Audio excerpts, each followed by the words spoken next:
इसने सिर्फ कुछ समय के अंदर ही 2000 से ज्यादा हाथियों को मारकर उनके दांतों को ब्लैक मार्केट में बेचकर करोड़ों रुपए कमा लिए। सिर्फ पोचिंग से ही नहीं, इसने जापान और चाइना जैसे इंटरनेशनल मार्केट्स में लाल चंदन की लकड़ी की स्मगलिंग करके करोड़ों रुपए वहां से भी बना लिए। इन शॉर्ट, जिस बंदे ने इलीगल धंधों की शुरुआत अपने गाँव के आसपास के इलाकों के जंगलों से की थी, उसका इन्फ्लुएंस साल 1900 आते आते कई गुना तक बढ़ चुका था। कहा जाता है कि ये बंदा उन जंगलों में सर्वाइव करने के लिए इतना फिट और परफेक्ट था कि सिर्फ आवाज सुनकर ही बता देता था कि कौन सा जानवर आ रहा है और कितनी दूरी पर है। इन शॉर्ट, ये जंगलों की रग रग से वाकिफ था। अब ऑब्वियस ही बात है कि कर्नाटका, तमिलनाडु और केरला के जंगलों में इतना कुछ चल रहा था, तो पुलिस तो शांति से बैठी होगी नहीं।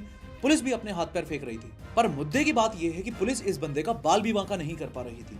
पूरे 30 सालों तक इसको बुरी तरह से ढूंढने के बाद भी पुलिस इस बंदे को नहीं पकड़ पाई। सबसे पहला एडवांटेज इस बंदे को यह था, चूंकि ये तीनों स्टेट के बॉर्डर्स के जंगलों में से ही ऑपरेट कर रहा था, तो एक स्टेट से दूसरे स्टेट में भाग जाता था और पुलिस अपने जुरिस्डिक्शन की वजह से या फिर एरिया रिस्ट्रिक्शन की वजह से बंध जाती थी। दूसरा जो बड़ा एडवांटेज इस बंदे के पास था वो था जनता का साथ। इन जंगलों के जिन गांवों में से ये ऑपरेट करता था, उन गांवों की पब्लिक इसको रॉबिन हुड मानती थी। बेरोजगार लोगों को इसने रोजगार दिया था। जो लोग भुखमरी से मर रहे थे, उनको ये बंदा अपनी गैंग में शामिल करके लाल चंदन की लकड़ी का वुड कटिंग का काम देता और बदले में पैसे देता। इस